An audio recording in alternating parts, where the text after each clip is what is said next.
Right where the dorm is, I was on the Forest Hall, and right behind the Forest Hall is a mango tree.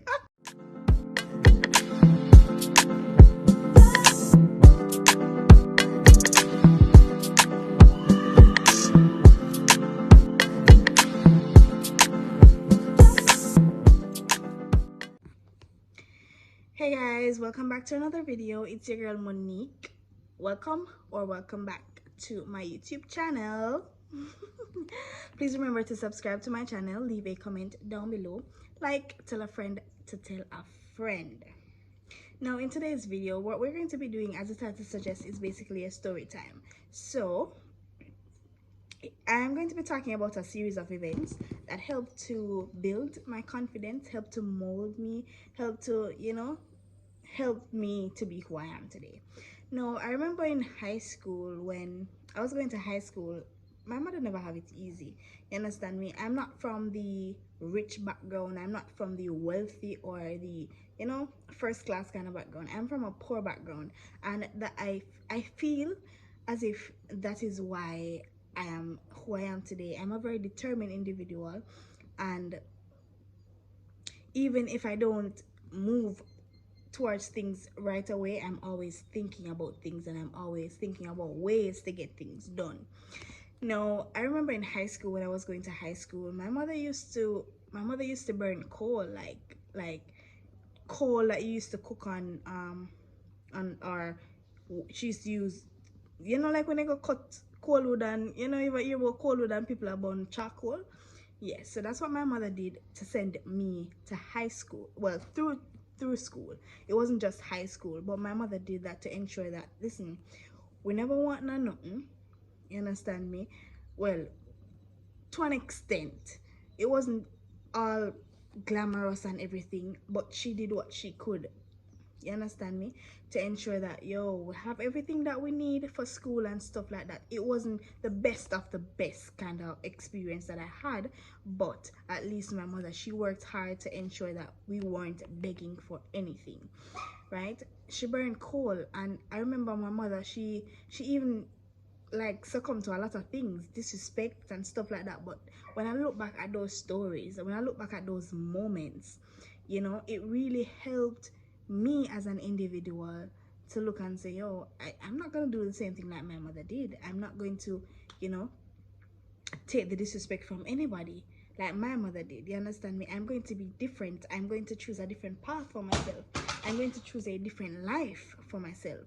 And when I look at that, I mean, even when I was going to high school, I remember one day I went to school and I never have any money, because what, my mother never have it. I only had fear to go to school. But then I was on the path program, and so being on the path program, so you get lunch at daytime, you get your party, you collect your party ticket at morning time, so you go collect your lunch at lunchtime and everything there.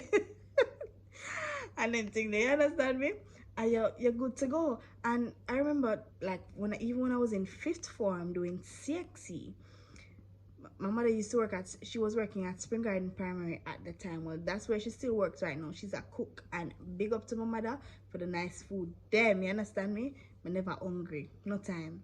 But while I was going to school and I was in fifth form, I remember when my mother never have anything, and in the mornings what we would do is she gets up and she make tea and stuff like that, and we carry school bulla.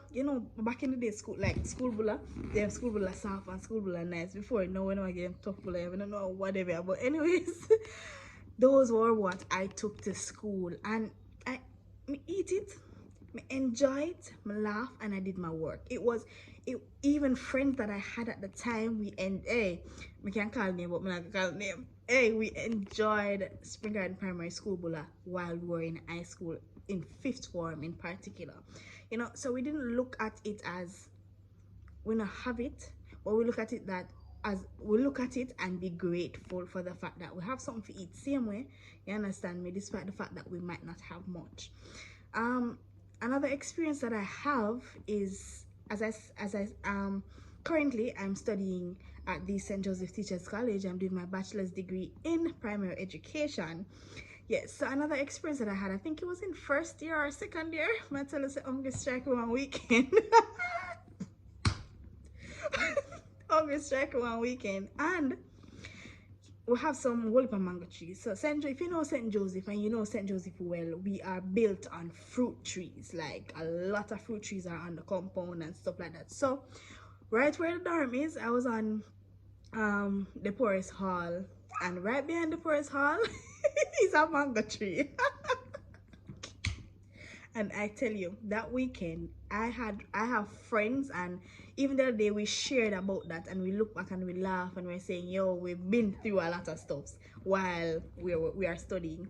I'm in my 4th year, my final year, and I mean, that weekend, man, when the hunger strike, all we had to do was to pick some mangoes and drink water. After we don't eat the mango, then I tell us the hunger really, really, really strike quick.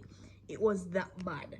But at the end of the day, we did not let that deter us from reaching our target. You understand? We did not allow that to stop us to, from reaching where we want to reach, because we're almost through the doors of St. Joseph Teachers College right now, and we're super grateful. Not just that, but we had other persons who were praying for us, who were looking out for us at the same time, who were encouraging us and letting us know that, yo, you can do this. Don't watch the struggles. No, at the end of the day, you will smile. You understand me? And I looked at that and I was super, super grateful. I was grateful for everybody who, rallied around me. I'm grateful for my friends, my colleagues, up to today. You understand me? Friends that I met in 1st year are still my friends up to today. Like, we have such a great bond, such a great connection. We've been to places together. And I'm super grateful, not just for the college opportunity, but I'm super grateful for the friendships and the bonds that I've created during my time. You understand me? So it's never easy, you understand? But at the end of the day, you have to look at life and you have to, appreciate the little that you have, because I never have much. I never grew up in a rich family. I never grew up wealthy, or I didn't have it, so to say. I did not have it, but at the same time, I worked hard enough to ensure that I did not repeat the same life. You understand me? I worked hard enough to ensure that, yo, girl can put food on table, girl can do this, girl can live comfortable. You understand me? Without have to feel for nothing, without have to, beg or do anything like that. But at the same time, I must say I'm super grateful for my mother. I'm super grateful for my father as well. In tapping from time to time, yes, now and then, whenever he can. But I'm super grateful for my mother, because she was the one who was always there. She was the one who went out of the way to ensure that, yo, my people don't have to make it, Understand? And I'm super grateful for that opportunity. Big up to my mother, Steph, from Upper Spring Garden. Big up to you every time, mommy. I love you dearly, and you know that too. You understand me? Big up to you all the time. You are a super mom. You are a super woman, and I must say that I really, really, really appreciate you for everything that you have done. I love you, mommy, and you know that with all of my heart.